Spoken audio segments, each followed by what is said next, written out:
لوگوں کا حساب اعمال کا وقت نزدیک آ پہنچا ہے اور وہ غفلت میں پڑے اس سے منہ پھیر رہے ہیں۔ ان کے پاس کوئی نئی نصیحت ان کے پروردگار کی طرف سے نہیں آتی مگر وہ اسے کھیلتے ہوئے سنتے ہیں۔ ان کے دل غفلت میں پڑے ہوئے ہیں اور ظالم لوگ آپس میں چپ کے باتیں کرتے ہیں کہ یہ شخص کچھ بھی نہیں مگر تمہارے جیسا آدمی ہے، تو تم آنکھوں دیکھے جادو کی لپیٹ میں کیوں آتے ہو؟ پیغمبر صلی اللہ علیہ وآلہ وسلم نے کہا کہ جو بات آسمان اور زمین میں کہی جاتی ہے میرا پروردگار اسے جانتا ہے اور وہ سننے والا ہے، جاننے والا ہے۔ بلکہ ظالم کہنے لگے کہ یہ قرآن پریشان باتیں ہیں جو خواب میں دیکھ لی ہیں، نہیں بلکہ اس نے اس کو اپنی طرف سے بنا لیا ہے، نہیں بلکہ یہ ایک شاعر ہے۔ تو جیسے پہلے پیغمبر نشانیاں دے کر بھیجے گئے تھے اسی طرح یہ بھی ہمارے پاس کوئی نشانی لائے۔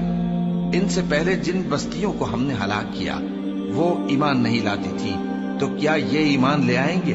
اور ہم نے تم سے پہلے آدمی ہی پیغمبر بنا کر بھیجے جن کی طرف ہم وہی بھیجتے تھے۔ اگر تم نہیں جانتے تو جو یاد رکھتے ہیں ان سے پوچھ لو۔ اور ہم نے ان کے ایسے جسم نہیں بنائے تھے کہ کھانا نہ کھائیں اور نہ وہ ہمیشہ رہنے والے تھے۔ پھر ہم نے ان کے بارے میں اپنا وعدہ سچا کر دیا تو ان کو اور جس کو چاہا نجات دی اور حد سے نکل جانے والوں کو ہلاک کر دیا۔ ہم نے تمہاری طرف ایسی کتاب نازل کی ہے جس میں تمہارا تذکرہ ہے، کیا تم نہیں سمجھتے؟ اور ہم نے بہت سی بستیوں کو جو ظالم تھیں پیس ڈالا اور ان کے بعد اور لوگ پیدا کر دیے۔ جب انہوں نے ہمارے عذاب کو دیکھا تو لگے اس سے بھاگنے۔ مت بھاگو اور جن نعمتوں میں تم عیش و آسائش کرتے تھے ان کی اور اپنے گھروں کی طرف لوٹ جاؤ، شاید تم سے اس بارے میں دریافت کیا جائے۔